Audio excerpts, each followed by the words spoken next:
Merci aux auditeurs d'être branchés.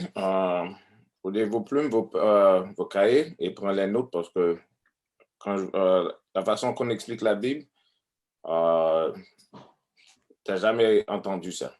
Il est nécessaire de prendre les notes et comme ça, vous pouvez reviser ce qu'on a dit afin que vous pouvez les utiliser dans votre vie pour changer selon la façon que le Seigneur nous a demandé de servir Dieu. On va commencer à Matthieu 7. Matthieu chapitre 7, commencez au verset 13. Matthieu chapitre 7, le verset 13. Entrez par la porte étroite, car large est la porte et spacieux est le chemin qui conduit à la destruction. Il y en a beaucoup qui entrent par là. Et la Bible nous a dit d'entrer par la porte étroite. Parce que la grande porte où tout le monde veut passer, c'est la porte ça, qui mène à la destruction. La porte étroite, ça parle de quoi? Les règlements de Dieu, les lois. OK, donne-moi 2 Esdras, chapitre 7, le verset 21. On voit de quoi que ça se parle, la porte étroite. Tout le monde veut passer dans les grandes rues, mais nous, on va rentrer dans la porte étroite parce que la vie, c'est là qu'on va trouver la vie. Et c'est notre devoir de vous enseigner aussi comment rentrer dans la porte étroite. Lisez ça pour nous. 2 Esdras, le chapitre 7, le verset Verset 21. Verset 21. Car Dieu a strictement commandé à ceux qui sont venus dans le monde, quand ils sont venus, ce qu'ils doivent faire pour vivre et ce qu'ils doivent observer pour éviter la punition. Dieu a strictement commandé à ceux qui sont venus dans le monde. Quand ils sont venus, ce qu'ils doivent faire pour vivre et ce qu'ils doivent faire pour observer, pour éviter la punition.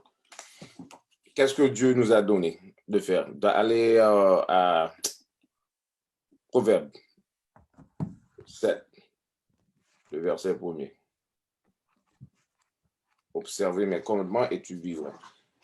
Strictement, parce que les portes étroites, pour passer par là, on doit mener une vie qui est vraiment stricte. Mais les portes qui ne sont pas étroites, tout le monde va là-dedans. Et qu'est-ce qu'on vous dit de faire? Fais tout ce que tu veux. Tu as jusqu'à genoux, prier et tout sera bien passé pour toi. Non, ce n'est pas ça que la Bible a dit. La Bible nous a fait savoir ce qu'on doit faire pour être sauvé. Allez. Proverbe, chapitre 7, le verset 1er. Mon fils, garde mes paroles et accumule en toi mes commandements. Verset 2. Garde mes commandements et vis. Et ma loi comme la prudence. Commandements, il fait quoi? Garde mes commandements, il fait quoi? Garde mes commandements et vis. La Bible a dit, garde mes commandements et vis. Il nous a donné des stricts commandements. Pourquoi? Pour avoir la vie. Ça veut dire que si on ne veut pas observer les règlements de Dieu, on n'aura pas la vie éternelle. On va mourir. Allez à Baruch, chapitre 4. Garde mes commandements et vis. C'est ça que Dieu nous a ordonné de faire, d'observer les lois, les règlements et les statuts. Mais au dehors, c'est pas ce que les pasteurs n'enseignent pas les commandements de Dieu. Baruch, chapitre 4, le verset 1er. Elle est le livre des commandements de Dieu. Okay, la Bible est le livre des commandements de Dieu. Dans toute la Bible se trouvent des commandements. Les commandements ne se trouvent pas seulement dans les 5 premiers livres. Lisez pour nous. Elle est le livre des commandements de Dieu et la loi qui dure pour toujours. La loi qui fait quoi? Qui dure pour toujours. Non, le Christ a éliminé les lois. La loi pour toujours. La Bible a dit que la loi dure pour toujours. Tout autant qu'on est sur la terre, on doit observer les règlements de Dieu. Si quelqu'un t'a dit que la loi est abolie, cet homme-là ne t'aime pas. Il veut que tu périsses avec lui. Parce que tu ne veux pas dire que tu vas désobéir tous les règlements de Dieu, tuer, envoler, faire toutes sortes de mal, l'adultère, la fornication, et puis tu vas rentrer dans le royaume des cieux. Point du tout. Quelqu'un t'a menti. Continuez.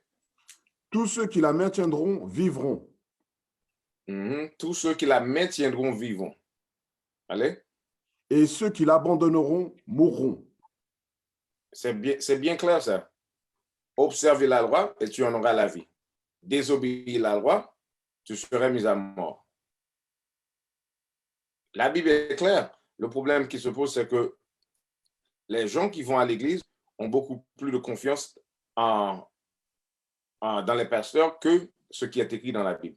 Ils ne prennent pas le temps pour s'asseoir et lire la Bible. Ils vont juste à l'église juste pour écouter le pasteur. Quoi que soit le pasteur dit, il prend ça comme la vérité. Pour eux, le pasteur est Dieu. Non, le pasteur est un homme. Et les hommes, on a tous des vices, on a tous des problèmes. C'est pour ça que si tu décides d'écouter quelqu'un, tu dois écouter quelqu'un qui parle d'après ce qui est écrit dans la Bible. Non pas d'après ses propres paroles. Continue. Verset 2. Tourne, Jacob, et prends-la, marche avec le rayonnement de sa lumière. La Bible a dit à Jacob de tourner et marcher d'après sa lumière. Non pas tout le monde. La Bible n'est pas pour tout le monde. C'est ce que les agents de Satan ont décidé de faire durant l'esclavage. Ils ont pris notre Bible et il a enseigné la Bible à tout le monde en disant que ça c'est pour tout le monde. Non, la Bible était toujours pour Jacob. Seulement pour Jacob. Retournons à Matthieu. Matthieu chapitre 7, le verset 13. Entrez par la porte étroite, car large est la porte et spacieux est le chemin qui conduit à la destruction. Il y en a beaucoup qui entrent par là. Tu regardes les grandes portes, catholiques, musulmans, protestants, toutes ces portes-là sont grandes. Les gens ont des églises qui peuvent, où 10 000, 15 000 personnes peuvent s'asseoir. Mais il en sait quoi? Il en sait que la loi est abolie. Il en sait qu'on peut tout faire. Ce sont des loups, non pas des moutons. Continue. Verset 14. Parce qu'étroite est la porte et resserrée est le chemin qui mène à la vie. Il y en a peu qui le trouvent. Il y en a peu qui le trouvent. 1/3 du peuple de Dieu va trouver cette porte. 2/3 du peuple de Dieu ne rentrera pas dans cette porte-là. Ils vont rester dans les grandes rues. Où le prêtre, le pasteur, quoi qu'il soit, leur disent, allez, vivez votre vie, faites tout ce que tu veux. Venez à l'église le dimanche, donne-moi un peu d'argent. Et durant la semaine, juste priez et tout sera bien. Non, point du tout. Tout ne sera pas bien. Dieu, le Dieu du salut, quand il reviendra, il va te tuer. C'est tout. Excusez-moi. Continue. Verset 15. Gardez-vous des faux prophètes. Gardez-vous de quoi? Des faux prophètes. Ok, Dieu nous a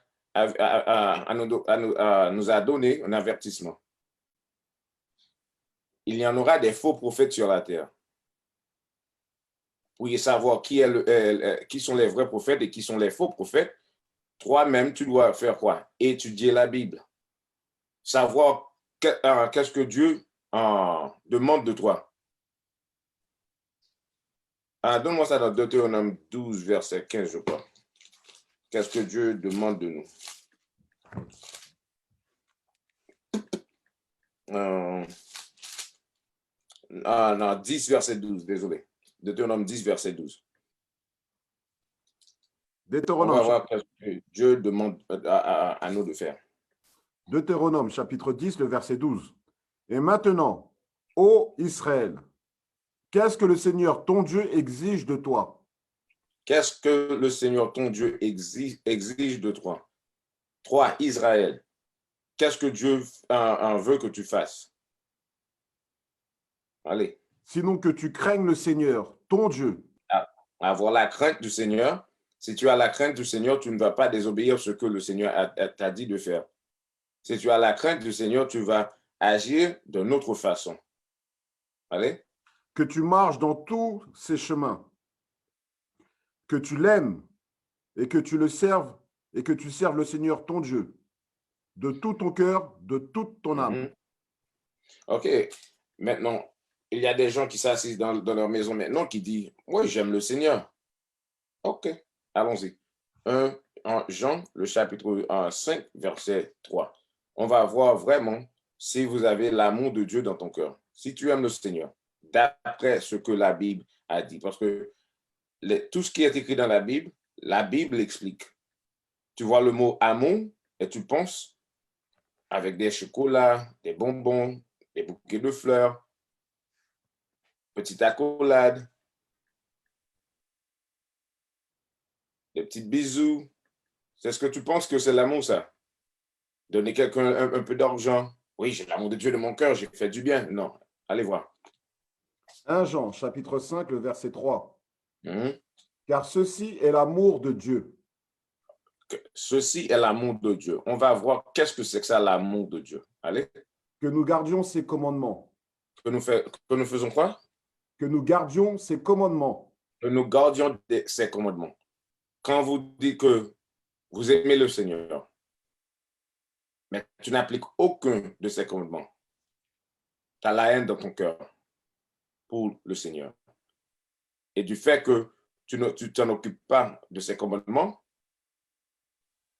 ils ne te connaissent pas. Allez, je vais prouver ces mots. Allez à Jean, chapitre 15, le verset 14. Non, donne-moi Jean, chapitre 14, et verset 15 en premier. Et en deuxième, chapitre 15 et verset 14. On va voir. La Bible est claire. Le problème qui se pose, c'est que vous ne connaissez pas ce qui est écrit dans la Bible. Tu n'as pas pris du temps pour apprendre la Bible. Jean, chapitre 14, le verset 15. Mhm. Si vous m'aimez, Si vous m'aimez, gardez mes commandements.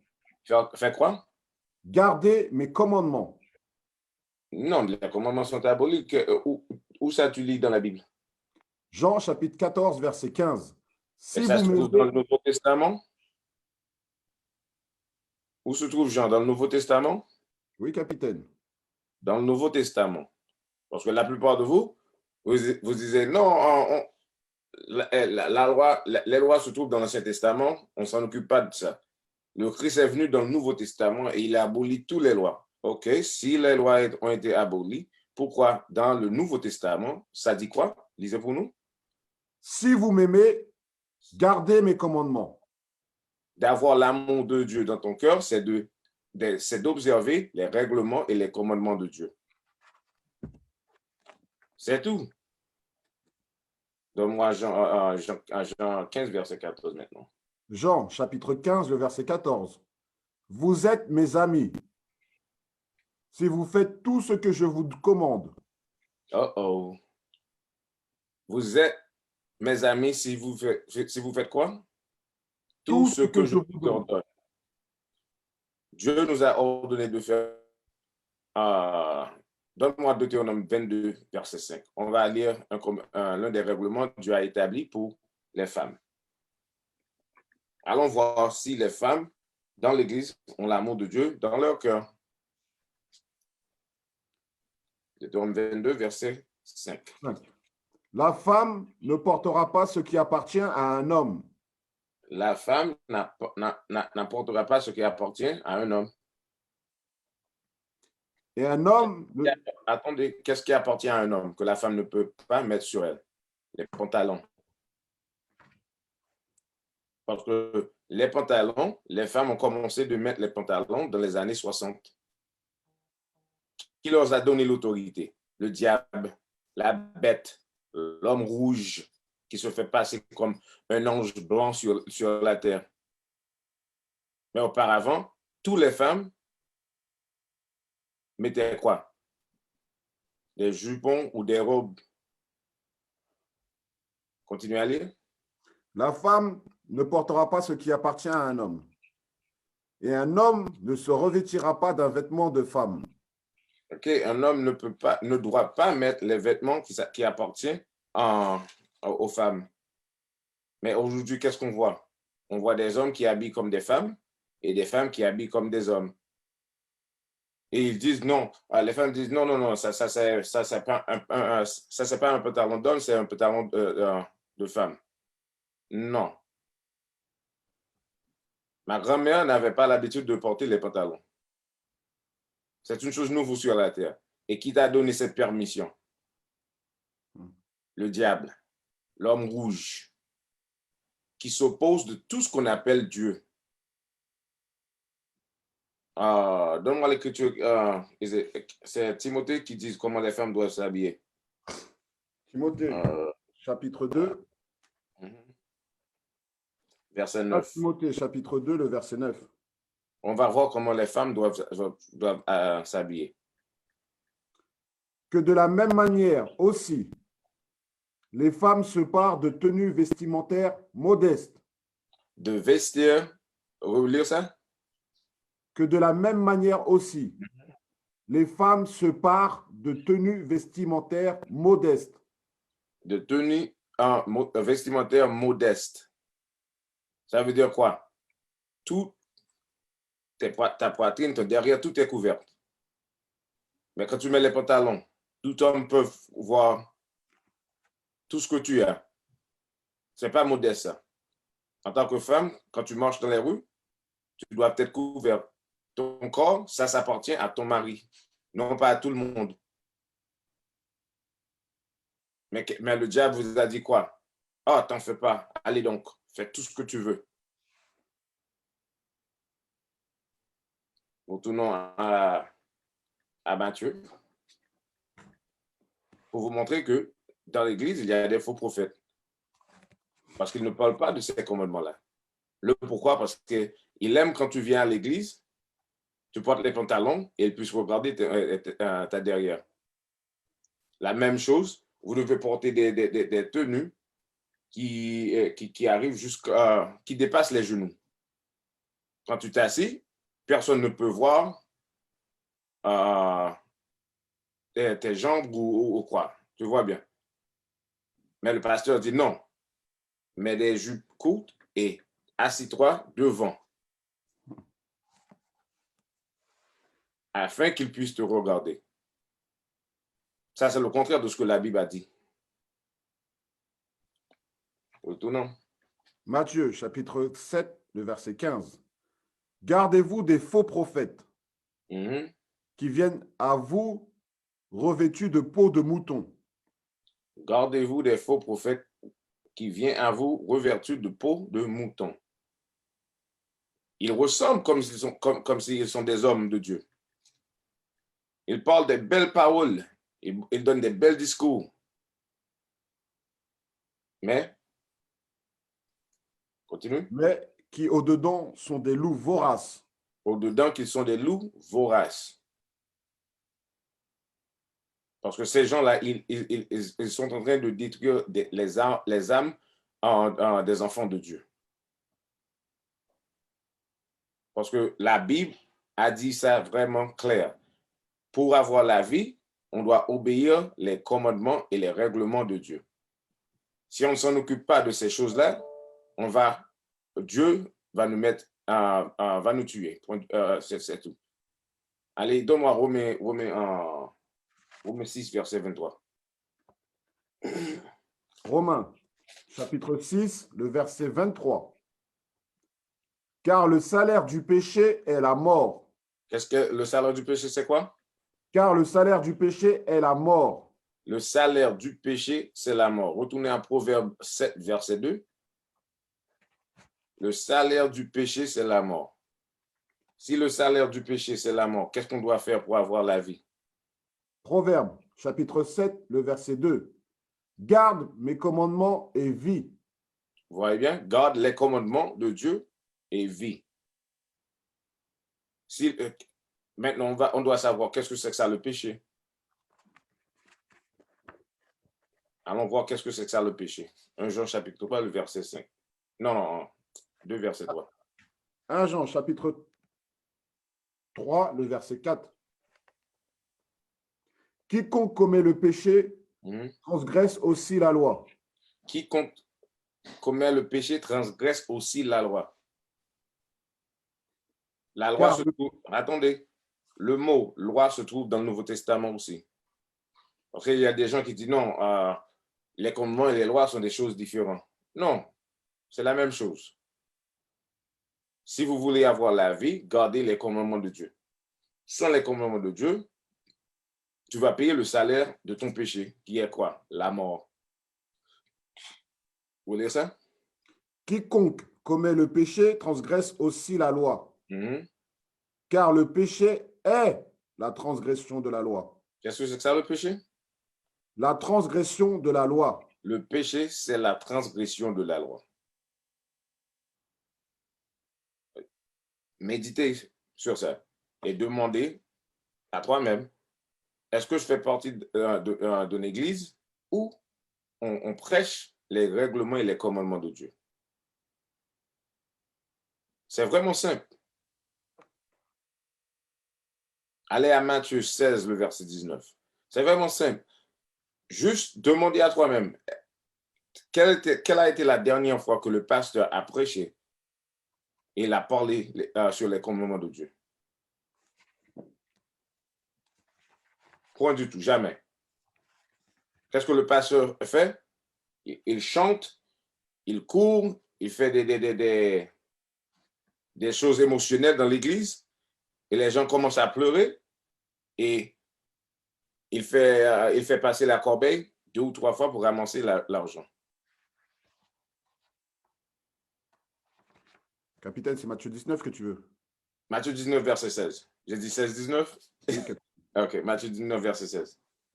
Matthieu chapitre 19, verset 16. Et voici, quelqu'un vint et lui dit, bon maître, quelle bonne chose ferais-je afin que je puisse avoir la vie éternelle? OK, ça c'est un homme sage. Il voulait savoir qu'est-ce qu'il devait faire pour avoir la vie éternelle. Aujourd'hui, si je demande à des personnes qui vont à l'église, qu'est-ce que je dois faire pour avoir la vie éternelle? Il va me dire, croyez en Dieu et baptisez, et c'est tout. Mais allons voir qu'est-ce que le Christ lui-même a répondu à cet homme-là. Verset 17. Et il lui dit, pourquoi m'appelles-tu bon?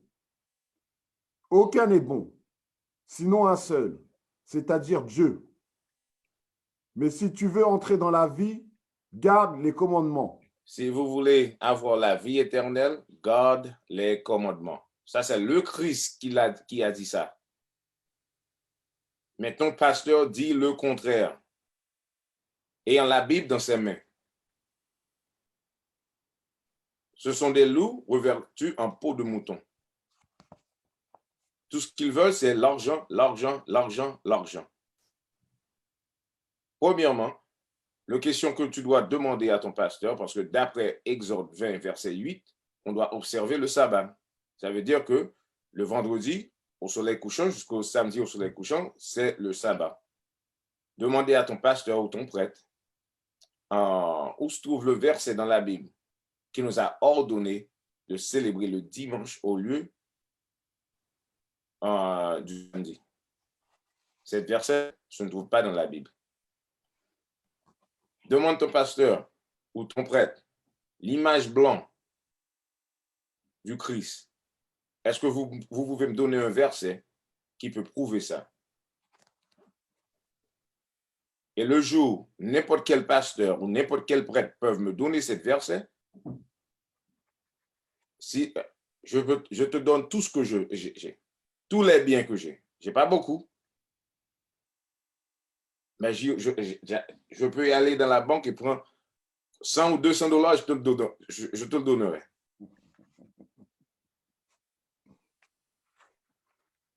Pour vous montrer tellement que ça n'existe pas, je peux y aller prendre demander la banque de m'emprunter 10 000 $ et je te le donnerai. Ça n'existe pas dans la Bible. quelqu'un nous a menti. Qui nous a menti? Allez à Révélation 13, verset 11.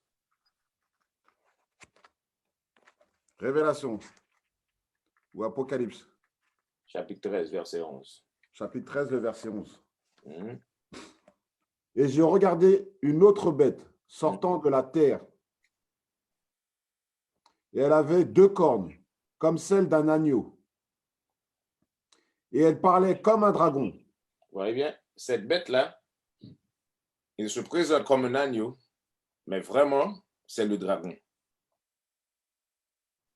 Parce que dans ton pays, quand tu as besoin du bien, de quoi à manger, cette bête vient avec le croix rouge et elle te donne des sinistrés.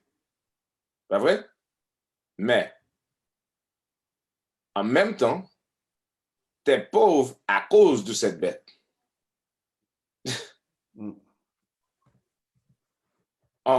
Cette bête, surtout aux États-Unis, après certaines heures de temps, on passe les réclames, on nous montre des enfants en Afrique qui n'ont rien à manger. Et on vous montre une femme blanche comme un ange, comme un ange. Parler vraiment doux. Aide-nous. Cet enfant n'a rien à manger. Seulement, si tu donnes $1 par jour, l'enfant peut y aller à l'école, il peut avoir de quoi manger. Mais je réfléchis, parce qu'on doit réfléchir. L'enfant est pauvre. Le pourquoi, premièrement? Parce que cette même femme a envolé tout. Parce que le pays où cette femme habite, les grandes puissances du monde, tout leur bien vient de quoi? Ce sont les richesses d'Afrique, les richesses du Caribéen. Vous voyez bien? Il nous a envolé une fois. Et puis, une deuxième fois, ils vont utiliser nos sentiments pour prendre beaucoup plus d'argent pour qu'ils puissent vivre la belle vie. Parce que la chose que peut-être, il y a beaucoup de gens qui ne connaissent pas ça, les groupes de charité, d'après la loi, s'ils ont collecté $100, il a juste qu'à donner $1 par loi. S'il donne $1, il peut retenir les $99. Les grandes têtes des compagnies charitables, ils ont des belles voitures, des grandes maisons. Ils sont tous des voleurs. OK? Élie, donne-moi le verset qui dit les mots de ses bouches étaient plus lisses que le beurre. C'est dans Amos? Non, je pense que c'est Somme. Psaume 50? Yeah. The word is in mouth is smoother than butter. Cette bête-là, oh mon Dieu, c'est une bête horrible.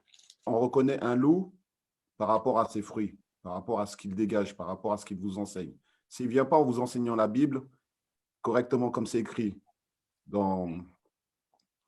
ne vient pas en vous enseignant les lois et les commandements, c'est que c'est un menteur. Exactement. Donne-moi Psaume 55, verset 21. Psaume 55, verset 21. On va voir ce que la Bible a dit à propos de cette bête qui se fait passer comme un mouton, mais vraiment est le dragon. Psaume 55, verset 21. Les paroles de sa bouche étaient plus lisses que le beurre, mais la guerre était dans son cœur. Tu vois, relire ça encore. Les paroles de sa bouche étaient plus lisses que le beurre, mais la guerre était dans son cœur. OK, la bête parle des belles paroles, mais la guerre est toujours dans son cœur. Parce que tu me dis que si vraiment cette femme ou les gens, les charités, comment dit-on, les organisations charitables, s'ils ont vraiment la charité, ils devaient protester pour nous afin que le monde puisse nous redonner tous nos biens. Mais les mêmes gens qui font partie des organisations charitables, leurs enfants vont dans les bonnes écoles qui étaient bâties sur nos dos. Il réjouit la vie qu'ils mènent. Ils peuvent faire ça à cause de quoi? À cause de nos richesses. Et ces mêmes personnes, ce sont eux qui nous ont enseigné la Bible. C'est pour ça que les pasteurs ne connaissent pas la Bible. Parce que dans l'esclavage, qu'est-ce que le diable, la bête a fait? Il a pris des Noirs, il leur a enseigné la Bible, il leur a ordonné, pour calmer les esclaves, il leur a donné des versets spécialement pour les enseigner. OK, vous n'allez pas les enseigner sur le livre d'Apocalypse. Dis-le que, oh non, ça c'est fermé. On n'a pas la compréhension biblique quand il s'agit du livre d'Apocalypse. Dis-leur que les lois sont abolies. Si tu fais ça, toi, tu seras libre et tu seras riche. Et en tant que voleur, ils disent, pas de problème, patron, on va faire ça. Donne-moi un Ecclésiastique 12, verset 10. Il parle de belles paroles, mais ce sont des mensonges. La vérité se trouve dans la Bible. Et c'est notre boulot de vous enseigner la vérité. Ecclésiastique chapitre 10, le verset 12. Le commencement de l'orgueil de l'homme est de s'éloigner du Seigneur. Ecclésiastique 12, verset 10. Non, c'est à 12, verset 12, excuse-moi. Non, 12, verset 10. Ecclésiastique chapitre 12, le verset 10. Ne fais jamais confiance à ton ennemi. Ne fais jamais confiance à ton ennemi. Mais aujourd'hui, pour vous montrer le problème, nos ennemis nous ont mis dans l'esclavage et après qu'on a demandé notre liberté, il nous a donné notre liberté et nous, on les a fait revenir dans nos pays pour nous enseigner. On est des fous. L'homme qui t'a piégé, qui t'a pillé, qui t'a violé, cet homme-là va faire ton éducation. Non. La Bible nous a dit quoi? Ne fais jamais confiance à ton ennemi. Parce que cet homme, il va prendre pour tout jouer. C'est ça seulement qu'il va faire. Il ne va rien donner. Il parle seulement des belles paroles, mais leurs actions nous ont montré qui ils sont. Retournons à Matthieu chapitre 7.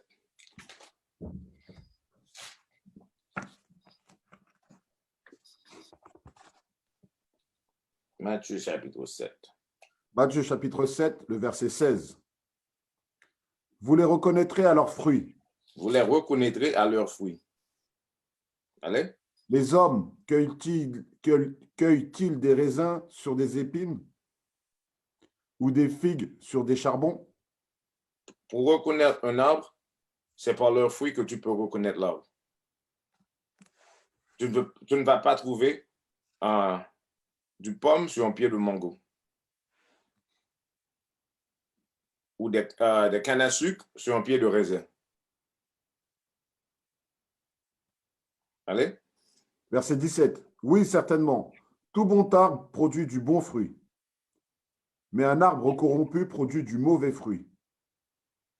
Verset 18. Un bon arbre ne peut produire du mauvais fruit, ni un arbre corrompu ne peut produire du bon fruit. Ok, c'est pour ça que la Bible a dit de ne jamais mettre ton confiance sur nos ennemis. Parce que c'est un arbre corrompu et on pense que cet arbre-là va faire quoi? Va produire de bons fruits.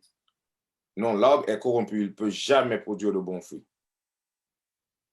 Donne-moi Lamentation 4, verset 17.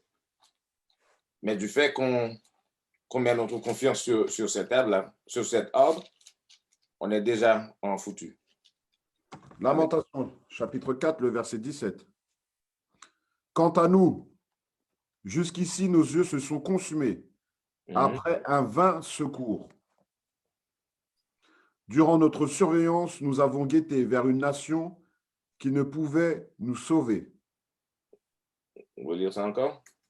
Quant à nous, jusqu'ici, nos yeux se sont consumés après un vain secours. OK, on regarde, on cherche les secours et on regarde sur une nation, mais cette nation ne peut pas nous secourir. OK? Lis.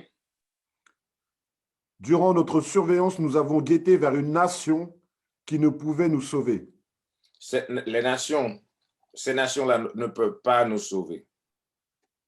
Parce qu'eux-mêmes, ils sont des voleurs.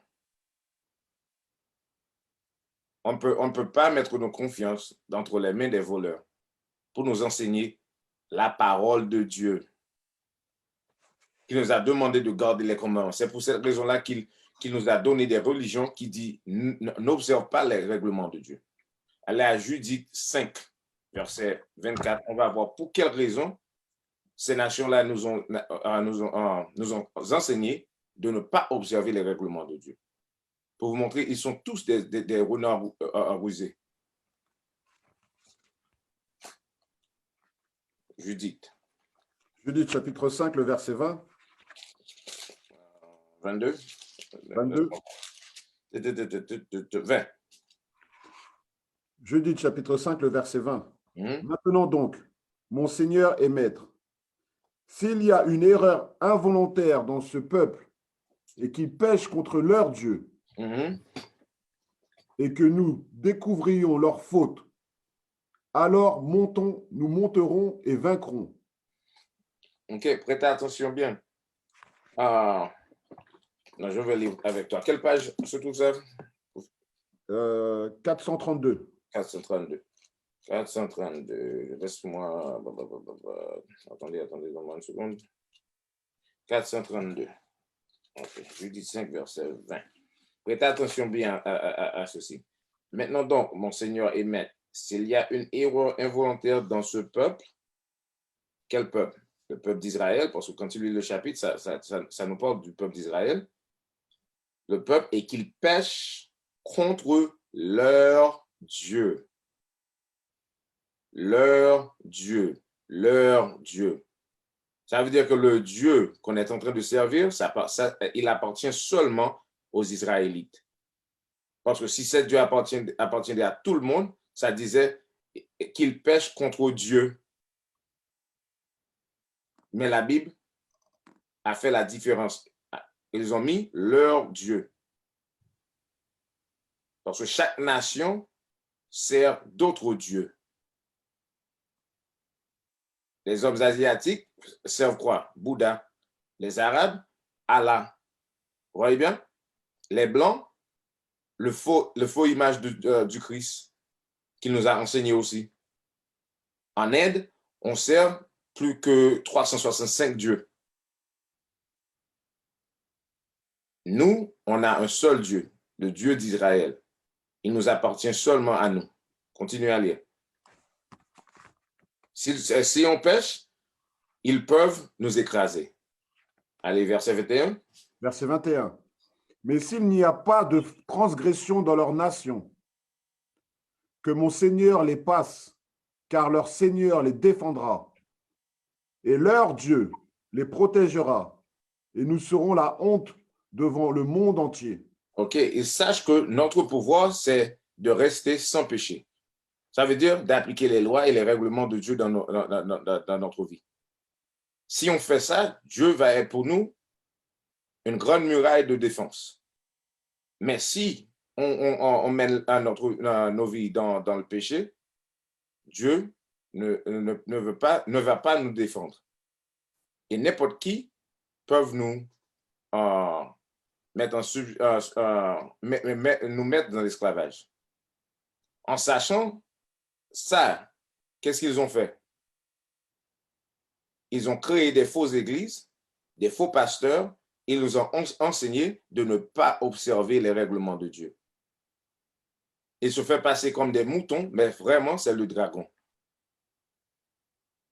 ils viennent avec la Bible en disant, oui, le Seigneur t'aime, tu dois obéir, aller à l'église, mais ils ne vous enseignent pas ce qui est écrit dans la Bible. Durant l'esclavage, qu'est-ce qu'ils ont fait? Après 3 ou 4 générations dans l'esclavage, il nous a re-enseigné la Bible. Parce qu'auparavant, on savait ce qui était écrit dans la Bible. Mais ils ont trouvé notre point faible et notre force dans ces 2 versets-là. Ils ont agi comme un renard rusé. Après 4 générations, il nous a empêchés de lire, d'écrire. Et après 4 générations, qu'est-ce que vous allez avoir? Des enfants qui ne savent rien. C'est la même chose que Léopold a fait au Congo. Après un nombre de temps, après certaines générations, il a pris des enfants, il les a élevés comme des soldats pour aller tuer leur propre famille. Mais ces enfants-là, ils connaissent quoi? Rien. Ils connaissent seulement ce que Léopold leur a enseigné. Pour vous montrer, la bête est vraiment rusée. Mais c'est notre devoir aujourd'hui de faire quoi? D'exposer la bête. Vous lire ces 2 versets?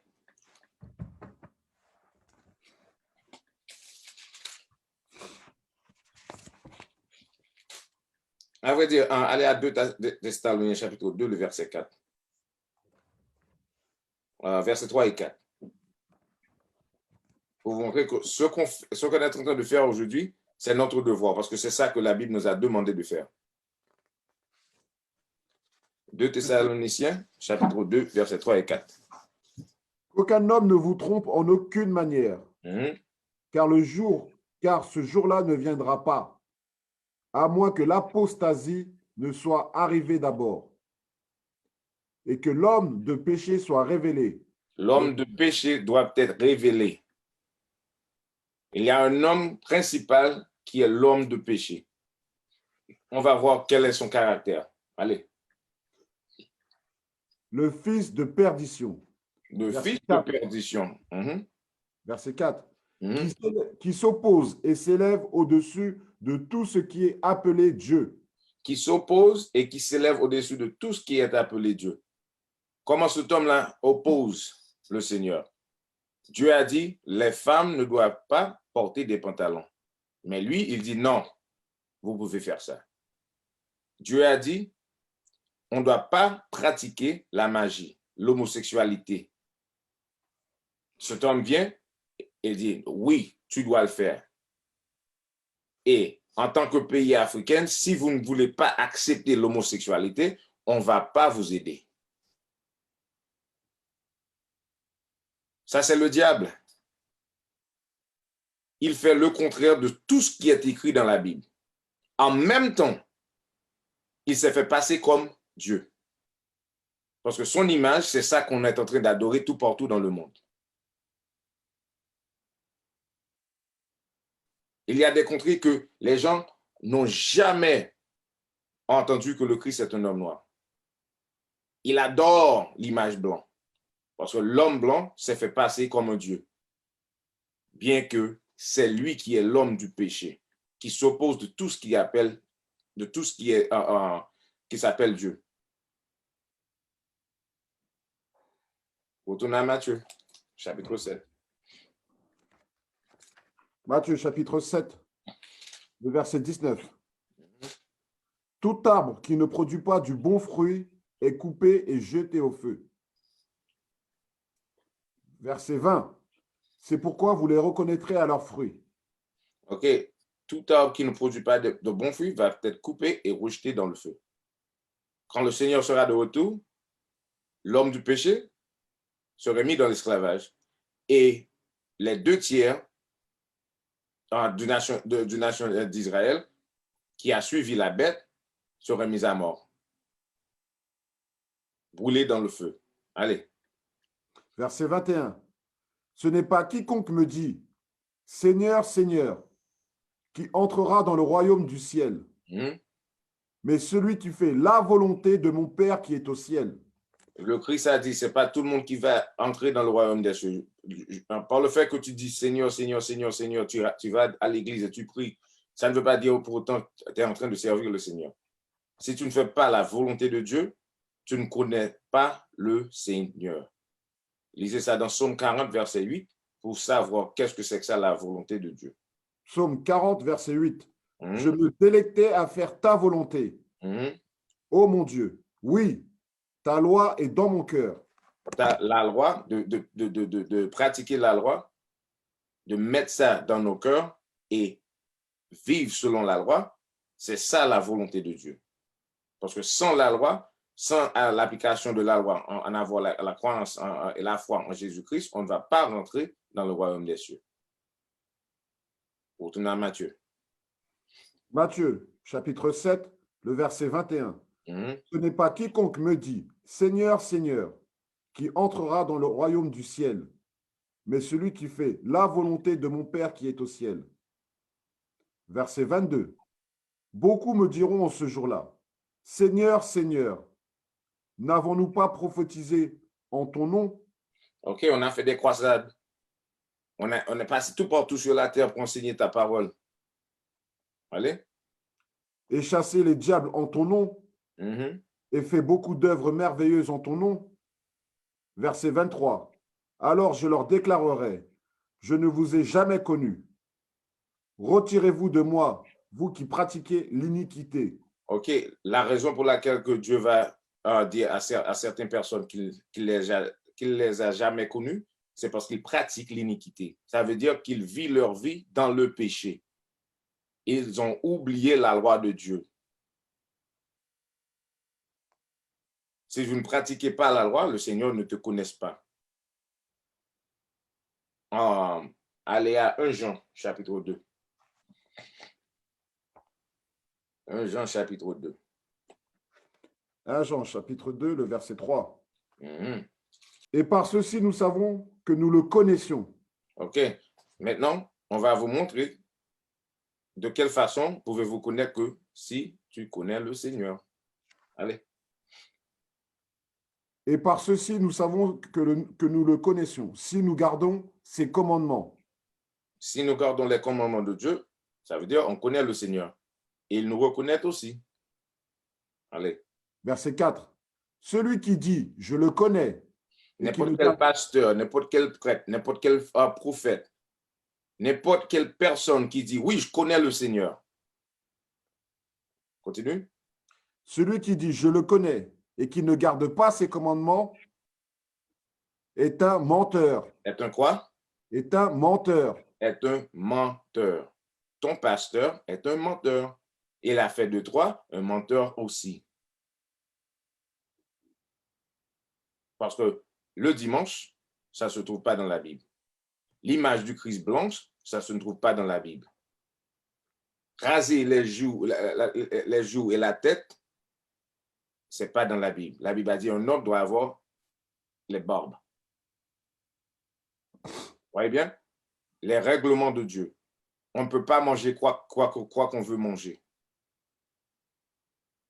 Mais le pasteur a dit, t'en fais pas, prier sur ça et tout va bien. Non, point du tout. Continue.